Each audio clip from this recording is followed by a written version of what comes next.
కోవూరు నియోజకవర్గంలోని గుమ్మల దెబ్బలో ఇటీవల మైనర్ బాలిక వివాదాస్పదంగా మరణించిన విషయం తెలిసిందే. అంటే ఇటు వైట్నర్ తాగి మరణించని చెప్పి పోలీసులు అంటున్నారు. కానీ గంజాయి బ్యాచ్ ఆగాయితంలో చనిపోయిందని చెప్పి కాకాని గోవర్ధన్ చెప్పిన విషయం తెలిసిందే. దీనిపైన ఇటు కోవూరు పోలీసులు కాకాని గోవర్ధన్కి విచారణకు రావాలని చెప్పి ఈ నెల 14వ తేదీ ఇటు నోటీస్ ఇచ్చారు. 14 నుంచి 19కి వాయిదా పడింది, 19 నుంచి 24కి వాయిదా పడింది. ఈ రోజుకి విచారణ పూర్తి అని చెప్పుకోవచ్చు. ఇప్పుడు మనం నెల్లూరు రూరల్ డిఎస్పీ ఆఫీస్ వద్ద ఉన్నాము. అయితే కాకాని గోవర్ధన్ రెడ్డి నీ దగ్గర ఎలాంటి ఆధారాలతో ఇటు మైనర్ బాలిక గంజాయి బ్యాచ్లో చనిపోయిందని చెప్పి పోలీసులు ప్రశ్నల వర్షం కురిపించడం తెలుస్తూ ఉంది. అదేవిధంగా ఎలాంటి ఆధారాలు లేకుండా మీడియాతో ఎందుకు మాట్లాడే ఉన్నారు? అయితే కాకాని గోవర్ధన్ రెడ్డి మీడియాతో మాట్లాడే సమయంలో ఎప్పుడు కూడా ఎక్కడ కూడా ఇటు మైనర్ బాలిక పేరు చెప్పలేదు. అదేవిధంగా మైనర్ బాలిక తల్లిదండ్రుల పేరు కూడా చెప్పలేదు. కేవలం ఆ జరిగిన విషయాన్ని మాత్రమే మీడియాతో చెప్పడం జరిగింది. దీనిపైన పోలీసులు నోటీసులు ఇచ్చారు. ఈరోజు నెల్లూరు రూరల్ డిఎస్పీ ఇటు గట్టమనేని శ్రీనివాసరావు, అదేవిధంగా కోవూరు సిఐ సుధాకర్ రెడ్డి వీళ్ళిద్దరు ఆధ్వర్యంలో విచారణ అయితే ఇప్పుడు పూర్తి. ఇప్పుడే కాకాని గోవర్ధన్ రెడ్డి బయటకు వచ్చి మీడియాతో కూడా మాట్లాడారు. మమ్మల్ని పోలీసులు ఇన్ని విధాలుగా ఇబ్బంది పెట్టాలో అన్ని విధాలుగా ఇబ్బందులు పెడుతున్నారని చెప్పారు. అన్యాయంగా అక్రమ కేసులు బనాయిస్తున్నారు. కేవలం పాపన పరామర్శించి బయటకు వచ్చి మీడియా వాళ్ళు అడిగిన ప్రశ్నకి మాత్రమే సమాధానం చెప్పానని, దానికి తనకెందుకు నోటీసులు ఇచ్చారని అంటున్నారు. అదేవిధంగా పాపను పరామర్శించిన వాళ్ళు చాలామంది ఉన్నారని, మరి వాళ్ళకి ఎందుకు నోటీసులు ఇవ్వలేదని చెప్పి కూడా కాకాని గోవర్ధన్ గట్టిగా ప్రశ్నిస్తున్నారు. నెల్లూరు జిల్లాలో మాకు ప్రతిపక్షం అనేది తెలుగుదేశం పార్టీ కాదని, పోలీసులే మాకు ప్రతిపక్షం అని చెప్పి కాకాని గోవర్ధన్ ఘాటైన వ్యాఖ్యలు చేశారని చెప్పుకోవచ్చు. ఇక రెండవసారి విచారణకి నోటీసులు ఇచ్చారా అని మీడియా ప్రశ్నించగా నోటీసులు అయితే ఇవ్వలేదని, కానీ నోటీసులు కానీ ఇస్తే 2 కానీ 3 కానీ ఎన్నిసార్లైన విచారణకు అయితే హాజరవుతాయని చెప్పి కాకాని గోవర్ధన్ ఘాటైన శైలిలో సమాధానం ఇచ్చారని చెప్పుకోవచ్చు. ఇటీవల గుమ్మళ్ళ దెబ్బ కాలనీలో ఒక మైనర్ బాలిక మీద అఘాయిత్యం జరిగింది. దానికి సంబంధించి ఆ తర్వాత ఆ బాలిక మృతి చెందడం, ఆ రోజు ప్రసన్న అన్న అందుబాటులో లేకపోవడం, సమీప బంధువుకు సంబంధించినటువంటి ఆయన చనిపోవడంతో ఆ కార్యక్రమంలో పాల్గొనవలసి ఉన్నందున ఆయన కోరిక మీదటగా నేను అక్కడ ఉన్నటువంటి స్థానికంగా ఉన్నటువంటి వైఎస్ఆర్ కాంగ్రెస్ పార్టీ నాయకులు కలిసి ఆ కుటుంబాన్ని పరామర్శించడానికి అక్కడికి వెళ్ళడం జరిగింది. మేము వెళుతున్నటువంటి నేపథ్యంలో కొంతమంది తెలుగుదేశం పార్టీకి సంబంధించినటువంటి వాళ్ళు మమ్మల్ని అడ్డుకోవాలనేటువంటి ప్రయత్నం చేయడం, వేటిని మేము లెక్క చేయకుండా నేరుగా బాధిత కుటుంబాన్ని పరామర్శించి రావడం జరిగింది.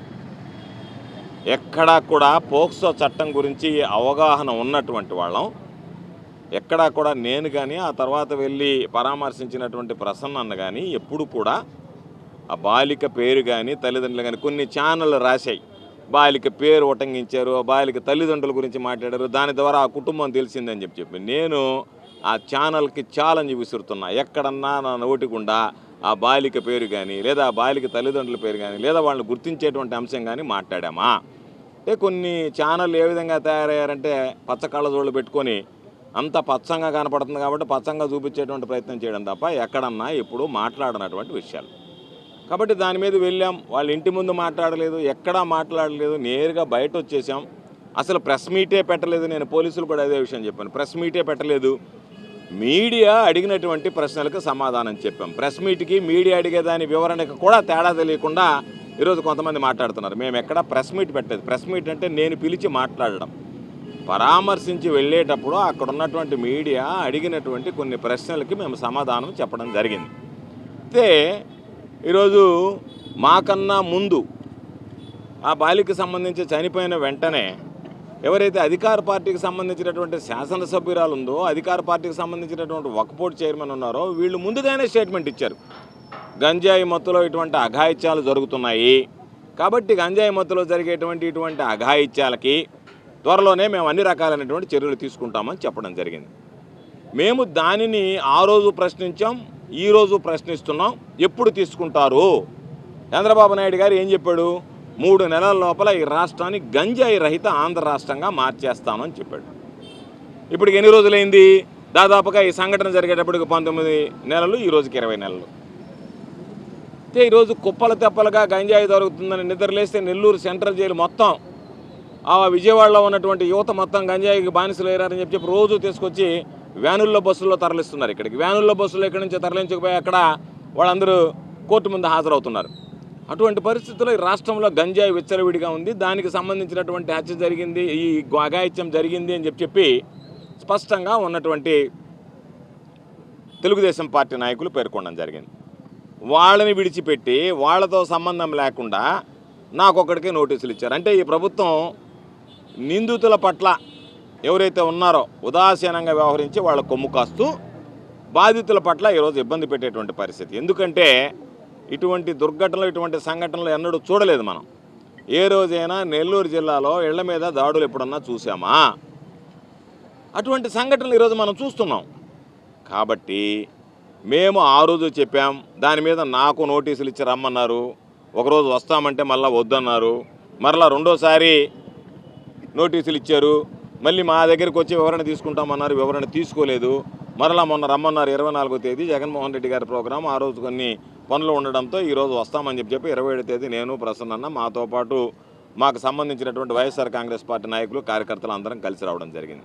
విచిత్రం ఏమిటంటే మేము ప్రజల్లో ఉండేటువంటి వాళ్ళం, ప్రజలతో మమేకమై ఉండేటువంటి వాళ్ళం, నిత్యం అధికారం ఉన్నా ప్రతిపక్షంలో ఉన్న ప్రజల పక్షాన ఉండేటువంటి వాళ్ళం, నేను కానీ ప్రసన్న కానీ. ఈరోజు మమ్మల్ని ప్రజల నుంచి వేరు చేయడానికి పోలీసులు ప్రయత్నం చేస్తున్నారు. మీరు ఎవరితో రాకూడదు, ఒంటరిగా రావాలా, మీతో పాటు బళ్ళు రాకూడదు, మీతో పాటు మనుషులు రాకూడదు, ఇక్కడికి మనుషులు రాకూడదు, వస్తే మీరే జవాబుదారీ అని చెప్పి. అంటే మేము ఇంకా రాజకీయాల్లో కూడా రేపటి రోజు పోలీసు ఆర్డర్ వేసేటట్టుకుంది, మమ్మల్ని మీరు పోటీ చేయడానికి కూడా లేదని, నేను మీరు శాసనసభ్యులుగా కూడా పోటీ చేయడానికి లేదనేటువంటి నోటీసులు కూడా ఇస్తారేమో మాకు అనిపించింది. నేను చూస్తే మీరు జనాల్లోకి పోకూడదు, జనాలతో తిరగకూడదు, జనాలతో మాట్లాడకూడదు, జనాలు మీ దగ్గరికి రాకూడదు, మీతో పాటు జనం రాకూడదు, మీరు జనానికి వేరుగా ఉండాలని చెప్తే రేపు పంచాయతీ ఎలక్షన్లు వస్తున్నాయి, బహుశా అందరికి నోటీసులు ఇస్తారో మీరు పోటీ చేయడానికి లేదు, రేపు మేము ఎమ్మెల్యేలుగా కూడా మాకు నోటీసులు ఇస్తారో మీరు పోటీ చేయడానికి లేదని. కాబట్టి ఇంత దురదృష్టమైనటువంటి, ఇంత దౌర్భాగ్యమైనటువంటి ప్రభుత్వాన్ని మేము చూడలే. ఈరోజు ప్రతిపక్షంలో ఎవరు మాట్లాడేవాళ్ళు లేరు ఈ జిల్లాలో. నెల్లూరు జిల్లాలో వైఎస్ఆర్ కాంగ్రెస్ పార్టీకి ప్రతిపక్షం ఎవరంటే పోలీసులు ప్రతిపక్షంగా వ్యవహరిస్తున్నారు. టీడీపీ వాళ్ళు వదిలిపోయారు, వాళ్ళు చేతులు ఎత్తేసారు, హ్యాండ్స్ అప్ అన్నారు, వీళ్ళే ప్రతిపక్షం. కాబట్టి ఇటువంటి నేపథ్యంలో ఈరోజు వీటికి భయపడం, నాకు నోటీసులు ఇస్తారు, ప్రసన్న దగ్గరికి పోతే ఆయన ప్రశ్నిస్తారు, లేదు ఇంకొక ఆయన పోతే నోటీసు ఇచ్చినటువంటి దాంట్లో బాధాకరమైనటువంటి విషయం ఏంటంటే పోలీసులు తెలిసి చేస్తున్నారా, తెలియక చేస్తున్నారా, ఏదో ఒకటి చేసేద్దామని చేస్తున్నారో తెలియదు. కానీ చట్టం అనేటువంటి దాని మీద కొన్ని నిబంధనలు ఉంటాయి. ఎవరు ఇవ్వాలి, ఒకవేళ ఇవ్వాలి అనుకుంటే బాధిత కుటుంబానికి సంబంధించినటువంటి వాళ్ళు ఇవ్వాలి. దారిని పోయే దానిలు ఇస్తారా? తెలుగుదేశం పార్టీకి సంబంధించినటువంటి వాడు ఇప్పుడు నేను పోయి ఒక కంప్లైంట్ ఇస్తాను, తీసుకోమనండి డిఎస్పీ గారిని, ఎవరైతే అక్కడ పోయి మాట్లాడారో వాళ్ళ మీద. కాబట్టి ఈరోజు నాకు నోటీసులు ఇచ్చారు, నాతో పాటు నా బిడ్డ పూజితమ్మకి నోటీసులు ఇచ్చారు. అంటే ఆ పాప ఇచ్చినటువంటి సమాధానం నాకు నచ్చింది. ఆ పాప ఏమన్నదంటే పూజితమ్మ సమాధానంలో, ఈ విధంగా మీరు నన్ను అడుగుతున్నారు, నీ దగ్గర ఏదన్నా ఆధారాలు ఉంటే ఇవ్వండి, ఫర్దర్ విచారణగా తదుపరి విచారణకు అని అడుగుతున్నారు. లడ్డు విషయంలో ముఖ్యమంత్రి ఉప ముఖ్యమంత్రి మాట్లాడినటువంటి వ్యాఖ్యలకు వాళ్ళకి నోటీసులు ఇచ్చి వివరణ తీసుకుంటారా? ఏ ఆధారం ఉంటే జంతువులు కొవ్వు కలిసింది, ఫిష్ ఆయిల్ కలిసింది, దాంట్లో పిగ్ ఫ్యాట్ కలిసిందని మాట్లాడారా? వాటికి మీరు వివరణ తీసుకుని విచారణ చేస్తారా అని చెప్పి అడిగింది. కాబట్టి ఇది దురదృష్టకరమైనటువంటి ప్రభుత్వం, దౌర్భాగ్యమైనటువంటి ప్రభుత్వం, కూటమి ప్రభుత్వం. మా మీద కక్ష సాధింపులకు పాల్పడుతున్నారు. మా ఈ సుదీర్ఘంగా రాజకీయాల్లో ఉన్నటువంటి కుటుంబాలు, ఈరోజు వచ్చినటువంటి కుటుంబాలు, పెద్ద నల్లపరెడ్డి శ్రీనివాసులు రెడ్డి గారి దగ్గర నుంచి ఇప్పటికి కూడా నెల్లూరు జిల్లా ప్రజలు ఆరాధ్య దైవంగా భావించేటువంటి కుటుంబ వారసత్వ రాజకీయాలను కొనసాగించేటువంటి వాడు ప్రసన్న. కాబట్టి ప్రసన్నకి పాపం ఒకటి విషయం ఒప్పుకోవాల్సిందే, ప్రసన్నకి పాపం ప్రజాబలం ఉంది, ప్రసన్న దగ్గర ధనబలం లేకపోవచ్చు. రేపు రాబోయేటువంటి రోజుల్లో కోవూరు నియోజకవర్గంలో మరలా ఆ ప్రజాబలంతోనే ప్రసన్న ఏందనేటువంటిది రాష్ట్రానికి చూపించబోతున్నాడు అనేటువంటి విషయాన్ని గుర్తుంచుకోండి. కాబట్టి మీరేదో అనుకున్నారు కదా, మేమేదో బ్రహ్మాండంగా డబ్బు ఉంది కాబట్టి మేము డబ్బుతో ఏదైనా చేద్దాం కదా అని అనుకోవడం, అందరి మీద కేసులు పెట్టడం, అందరి మీద ఈరోజు ఏముంది నష్టం? ఒక హాఫ్ డే మాకు సంబంధించినటువంటి దాంట్లో మీరు తీసుకెళ్తారు, కూర్చోబెడతారు, అడుగుతారు. అసలు ఏమి ప్రశ్నలు అడగాలో కూడా పాపం తెలియలేదు వాళ్ళకి. మీరు ఏ హోదాలో ఉండారని అడిగారు నన్ను, నేను ఏ హోదాలో ఉండేది వాళ్ళకి తెలియదా? మీ హోదా తగ్గించిన పోక్సో కేసు అంటే ఏంది అని అడిగారు. పోక్సో కేసు అంటే ఏందయ్యా? ఆ మాత్రం తెలియనటువంటి వాడిని, నేను చదువుకున్నటువంటి వాడిని, నేను ఏమన్నా సోమిరెడ్డి లాగా చదువు సంజయ్ లేనివాడినే ఆయన అనుకుని నన్ను అడుగుతున్నారు మీరు. చెప్పా పోక్సో అంటే prevention of children from sexual offences act అయ్యా అని చెప్పా. కాబట్టి ఏది క్వశ్చన్లు అడుగుతున్నారంటే పాపం రావాలా, పిలవాలా, వాళ్ళు మాత్రం ఏం చేస్తారు, ఏదో ఒకటి అడగాల, అడగకపోతే కష్టం. కాబట్టి ఏదో రేపు వస్తుందో అన్న ఈనాడు పేపర్లో 25 ప్రశ్నలు అడిగారు గోవర్ధన్ రెడ్డి గారిని. అందుకని మీరు 25 కాదు 25,000 ప్రశ్నలు అడిగినా సమాధానం చెప్పేటువంటి ధైర్యం ఉంది, సమాధానం చెప్పగలిగినటువంటి సత్తా మాకుంది. కాబట్టి ఈరోజు మేము మరలా చెప్పేది, ఆ బిడ్డ మీద అఘాయిత్యం జరిగింది. ఆ జరిగినటువంటి విషయంలో పోలీసు యంత్రాంగం కానీ అధికార యంత్రాంగం కానీ నిర్లక్ష్యంగా వ్యవహరించింది.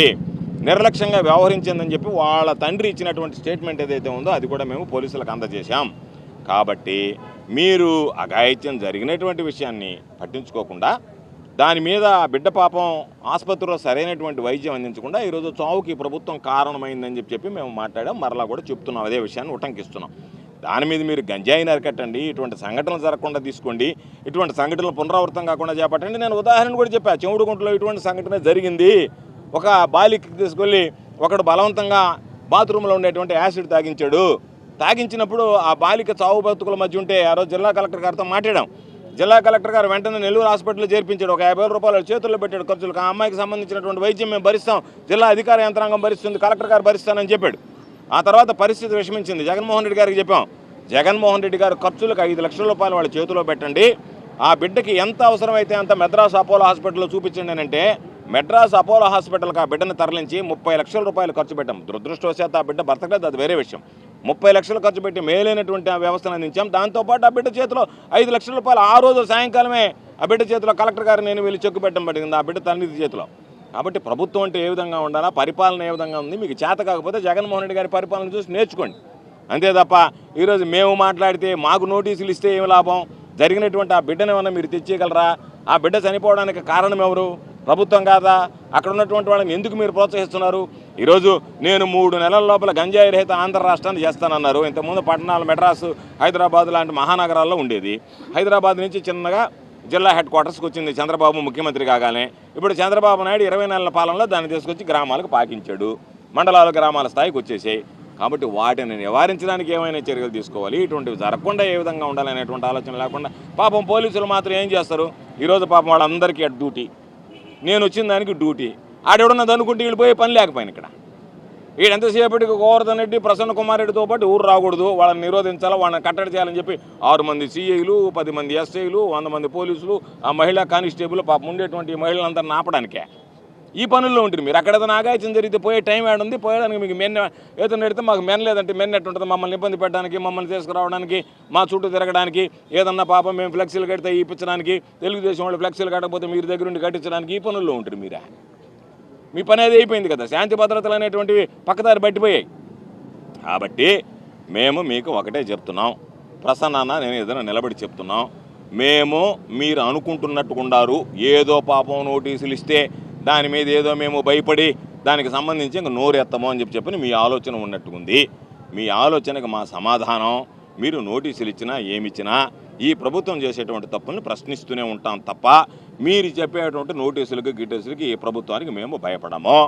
కాబట్టి మేము దేనికైనా సరే ఎదుర్కోగలిగేటువంటి వాళ్ళం. మీకు సంబంధించినటువంటి ఈ దేశంలోనే ఎక్కడా లేనటువంటి ఒక అరాచకమైనటువంటి పాలన ఈరోజు రాష్ట్రంలో తయారైంది. ఈ రాష్ట్రంలో ఏం జరిగినా, ఈ జిల్లాలో ఏం జరిగినా మా గణం ఆ బాధిత కుటుంబాల పక్షాన నిరంతరం వినిపిస్తూనే ఉంటామని చెప్పి ఈ సందర్భంగా తెలియజేస్తూ ఈరోజు విచారణకు సంబంధించి మరలా విచారణకు రమ్మన్నా వస్తాం, మరలా విచారణకు సహకరించమన్నా సహకరిస్తాం, ఎన్నిసార్లు రమ్మన్నా వస్తాం, ఎన్ని కేసులు పెట్టుకున్నా ఆ కేసులను ధీటుగా ఎదుర్కొంటాం. న్యాయస్థానాల్లో మమ్మల్ని ఇబ్బంది పెడుతున్నారు, మా వాళ్ళని ఇబ్బందులు పెడుతున్నారు, కింద స్థాయి వాళ్ళని కొడుతున్నారు, స్టేషన్లకు పిలిచి గంటలు కూర్చోబెడుతున్నారు, అనేక రకాలైనటువంటి అవమానాలు పాలు చేస్తున్నారు.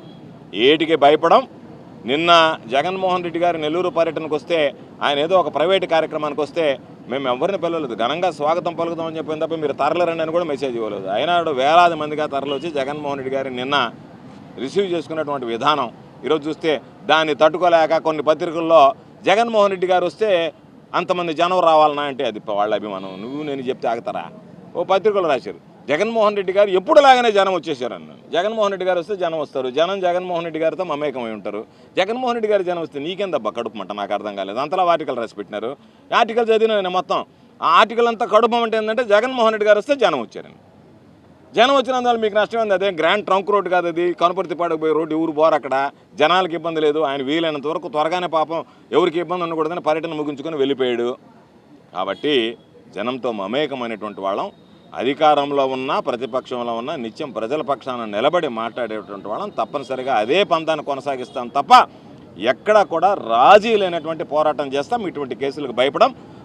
మరలా చెప్తున్నాం, గుమ్మల దెబ్బ మైనర్ బాలిక విషయంలో ప్రసన్న నాయకత్వంలో, ప్రసన్న ఆధ్వర్యంలో ఆ కుటుంబానికి న్యాయం జరిగే వరకు కూడా వైఎస్ఆర్ కాంగ్రెస్ పార్టీ పోరాటాన్ని కొనసాగిస్తుందని ఈ సందర్భంగా తెలియజేస్తాం. నన్ను విచారణలో ఇబ్బంది పెట్టేవాళ్ళు ఎవరు ఉండారు, కానీ ఆ పరిస్థితి లేదు నాకు. కాకపోతే అడిగినటువంటి ప్రశ్నలకు సమాధానం చెప్పడమే. ఏ ప్రశ్నకైనా సమాధానం చెప్పగలను, నేను ఇబ్బంది పడేవాడిని కాదు ప్రశ్నలు. వాడు నాకు వేసే ప్రశ్నకు వాళ్ళు ఇబ్బంది పడాలి తప్ప నేను వాళ్ళకి ఏ ప్రశ్న అయినా సమాధానం చెప్పగలను, దాని గురించి ఇబ్బంది ఏం లే. కాకపోతే మరలా అవసరమైతే పిలుస్తారు కదా, నోటీస్ ఇవ్వాలి కదా, నోటీస్ ఇవ్వాలా, పిలవాలా, మళ్ళీ అందరిని పోలీసు వాళ్ళందరూ ఖాళీగా ఉన్నప్పుడు కదా పిలవాలి పాపమా. ఎందుకంటే కోటప్పకొండకు పోయినా ఉన్నారు మొన్న, అట్లా లేకుండా ఎందుకంటే ఎవరైనా జనాలు వస్తే వాళ్ళందరూ ఆపే రోజు చూసుకొని కదా పిలవాలా, అందుకని చెప్పి నోటీస్ ఇస్తే పిలుస్తాం, పిలిస్తే వస్తాం.